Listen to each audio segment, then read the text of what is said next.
Que a graça e a paz de Cristo seja conosco, nos conectados com a palavra. O desafio do rei. Ezequias é o nome de um rei cujo significado é Jeová fortalece.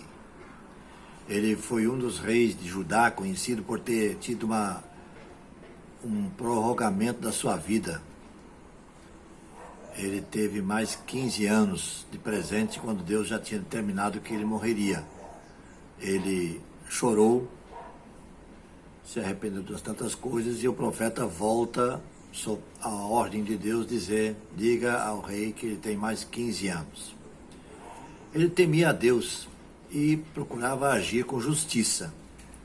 E a sua história ela é relatada na palavra de Deus. O seu reinado durou 29 anos. E ele, nesse período, ele empreendeu uma reforma no seu país, no reino de Judá. Nos versículos 27 a 30 de 2 Crônicas, no capítulo 29, nós lemos: Então Ezequias ordenou que sacrificassem holocausto sobre o altar. Iniciado o sacrifício, começou então o canto de louvor ao Senhor, ao som de cornetas e dos instrumentos de Davi, rei de Israel. Toda a assembleia prostrou-se em adoração, enquanto os músicos cantavam e os corneteiros tocavam, até que terminou o holocausto. Então o rei e todos os que estavam presentes ajoelharam-se e adoraram.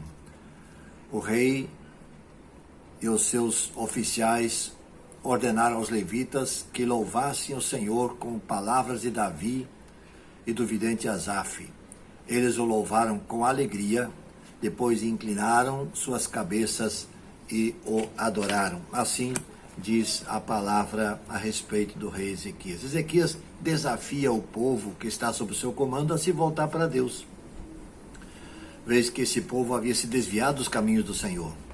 E a principal expressão de culto naquela circunstância, e que o referido povo conhecia, era oferecer sacrifícios. Esses sacrifícios, eles simbolizavam arrependimento, confissão e consagração a Deus. Para realizar tais sacrifícios, o povo oferecia o seu melhor, o que tinha de melhor no seu rebanho, melhor na sua lavoura, e o texto em questão mostra isso. Paulo, ele nos convoca a cultuarmos a Deus dando o melhor de nós.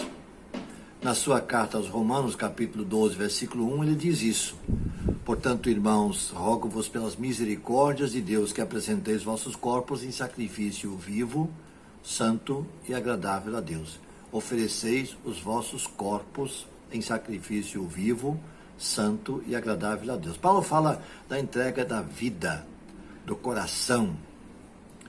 Mesmo que o meu desejo seja forte, eu devo entregá-lo a Deus.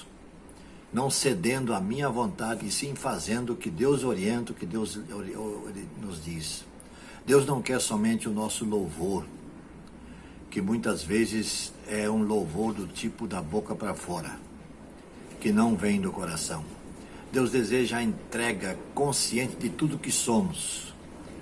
E às vezes fazer esse tipo de entrega envolve lutas que travamos no nosso íntimo, para conseguir abrir mão das atitudes ou deletar pensamentos que não honram a Deus.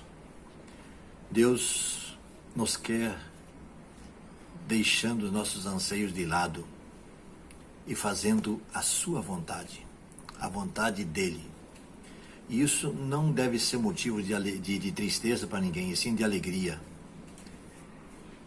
A tristeza não tem lugar para o verdadeiro adorador de Deus. Sacrifício e louvor andam de mãos dadas. Quando entregamos a nossa vontade a Deus, Ele pode realizar em nós a sua vontade. Deu para entender? Quando entregamos a nossa vontade a Deus, Ele pode então realizar em nós a sua vontade, que é sempre perfeita e agradável, e que desperta em nós o desejo de adorar a Deus. Sacrifício vivo e verdadeiro gera louvor, e o louvor sincero leva ao sacrifício. Que Deus nos abençoe. Vamos orar? Senhor nosso Deus, Obrigado porque nós podemos ser instrumentos teus. Mas ajude-nos, sobretudo, ó Deus, a sermos verdadeiros adoradores. Que quando nos propomos a te louvar, que seja de coração. Que o louvor venha de dentro, venha do nosso coração. Para que assim possamos de fato honrar o teu nome. Agradecidos oramos em nome de Jesus. Amém.